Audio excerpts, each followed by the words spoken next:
I suppose it starts with curiosity of, I wonder what that will feel like. And then once you've done it, you'll know. So you don't need to do it again. So I'm always looking for new experiences.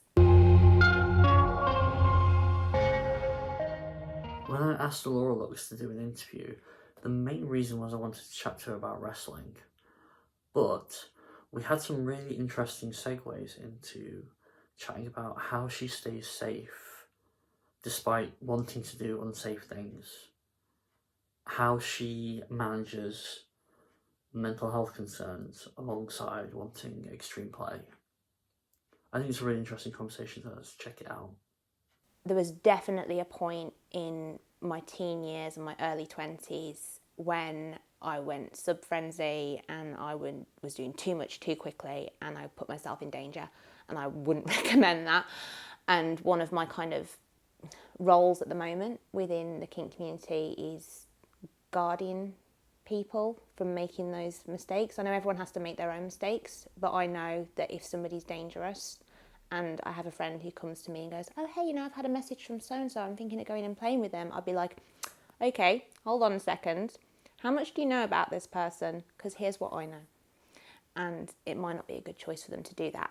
It's really difficult to try and stay safe all the time in kink because by nature it's dangerous. It is dangerous. Wrestling is dangerous. Living is dangerous. You can't go through life without taking risks, but you can make educated risks. And so when I do extreme play, I don't just go into it without thinking. I take a lot of time. I have a lot of conversations. We do tests if we need to do tests, and then we do the play. And sometimes things go wrong, but that's how you learn. Nothing too bad so far. It sounds like part of you seeks out those kind of more intense experiences. I like creativity. So yes, I do seek these things out. Yes, I'm a thrill seeker. Yes, I like extreme stuff a lot of the time. Not all the time. I can't be that way all the time. But yeah, I do seek out these people. And there have been points in my life, very low points, where I have actively used kink to self-harm and to hurt myself. And I've used people in that way. And that's a really bad thing to do. It's a terrible thing to do because that bad experience, not only is it hurting me, it's hurting that other person as well, be it a dom or a sub or whoever, somebody that I'm meeting for the first time and never going to see again. It doesn't matter that if something happens in that play or in that scene that makes them think, oh God, I've done something wrong, that's going to stick with them forever. It will, no matter what people say about it. Any mistake that we make as a human will play on our mind.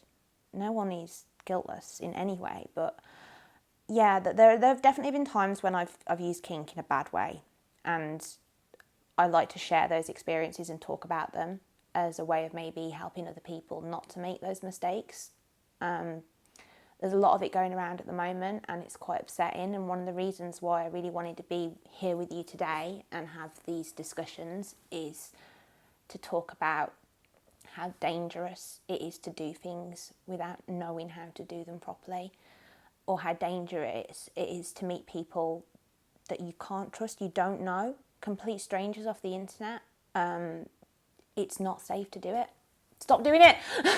Whenever I need something or I'm craving something, be it that big thrill or something really extreme to make me feel alive again, I'll go to my partner and he'll help me do it safely. And that's what's really important to me is, yes, I have these feelings, I have these cravings, I want to do awful things, but I can't be a child about it. So. Do you have any aspirations in terms of scenes you want to do, things you haven't tried yet? So as well as being a kinky girl, I'm also into the swing scene and into a lot of sexual play as well.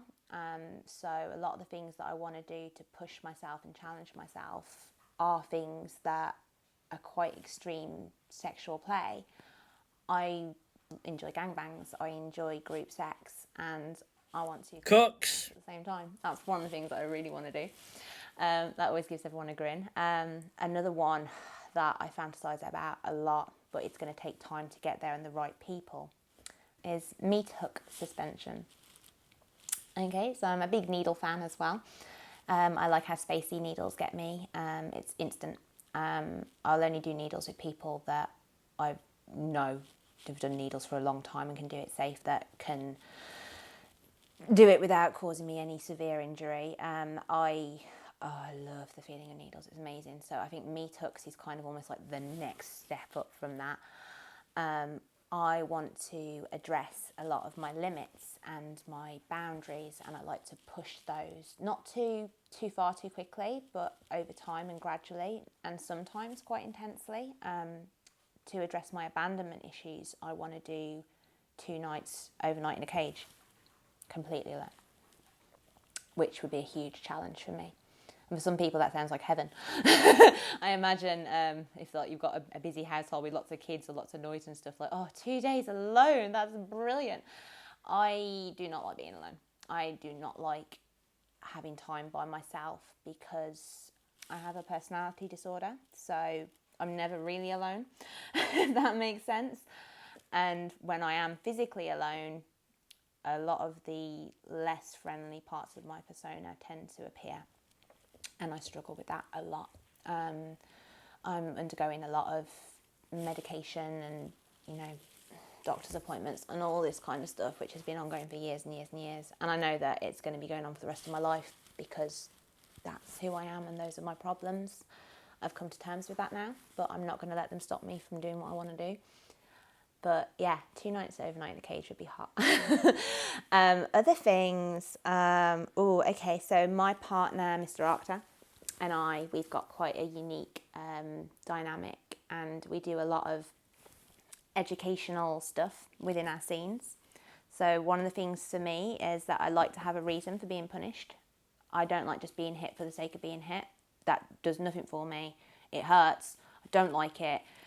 I like to have a reason. I like to get into that character headspace of, oh, I'm getting punished because, I don't know, I didn't do my homework, if I'm being a naughty schoolgirl, or if I'm a wrestler, obviously I've got a reason to get hurt.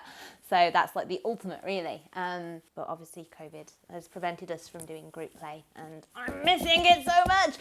God, I miss the sex clubs. I miss Extasia. I miss BBB so much. Yeah. You mentioned earlier doing kink for the wrong reasons when you weren't in a great place mental health wise. Yeah. How do you know when you're in a good place mental health wise? How do you manage that? Okay, that's a really good question. I guess you never know 100%, especially not with me, because I get really major mood swings and I can be absolutely fine 1 second and a complete wreck the next if I'm triggered or something happens. I think the way to do kink safely is to communicate, is to have an open dialogue with your partner. Whatever it is you're doing, whatever it is you're planning on doing, you don't have to give them all the details, but you can definitely prepare them for it. And you can give somebody an idea of what's expected of them. And just because somebody is leading a scene or topping a scene, for me, that doesn't mean that they're in complete control of it. It works both ways. And quite often for people, there's a lot of power exchange. They don't want the typical D's dynamic where sub does everything she's told to do no matter what.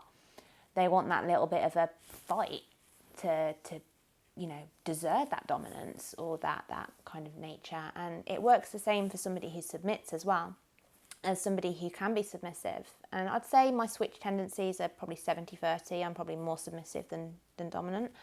I don't just give it away. You have to earn it. You have to build trust. You have to have a relationship there to do it properly, to do it safely so that it's fulfilling. I don't think turning up at a kink club or a sex club and hooking up with some stranger and hitting each other or doing whatever you think kink is a good way to do it. I really don't. Devil's advocate, why do you think people do stuff like that? Well, I'm one of those people that has done things like that and will probably do things like that again in the future. We're human. We make mistakes. We're not perfect. We will do things that we know are going to hurt us or people around us. We're going to do things that are stupid. Same reason why when you're coming up to a traffic light and you put your foot down as it's turning red instead of braking because you want to get through those lights.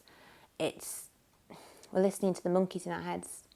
We're listening to our desires and our passions and our cravings rather than logic and sense.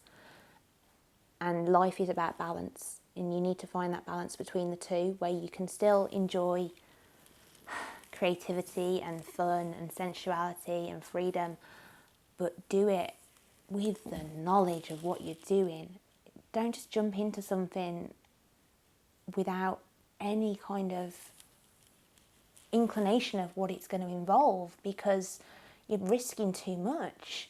As a risk taker, it's hard for me to say things like that because it makes me feel a bit like a hypocrite, and I feel like people are going to look at me and go, well, you take risks all the time, you know, you get thrown around in the ring, or you get tied up and have cold water poured all over you and you're left there for hours. What if you were to get hypothermia and all this kind of stuff? I'm like, yeah, okay, I do take risks, but I knowingly take these risks. I've researched it, I've spoken to people, I've had these conversations, and when things don't go the right way, when they go wrong, which they do, you can at least say, I did the risk assessment, I knew that this was a possibility. It's when you go into something blind. And I think the reason people do it is the buzz, it's the fear, it's the unknown. It's that way it makes you get those butterflies in your stomach and throw up in your own mouth, you know, out of like, oh my fucking God, what's going to happen right now? That is an amazingly addictive feeling. But it is a dangerous feeling, and if you catch yourself doing it and you're able to draw yourself back, reel yourself in a little bit, and then go a little bit slower, you'll still get those highs, you'll still get those rushes, and they will be better for it, you know. That's just my experience. I'd say it's everybody's. Thanks for watching. If you like this video and you want to start putting some more of it into practice, check out our video about safe words. I can't remember what your question was, I'm just talking now. Did I answer it?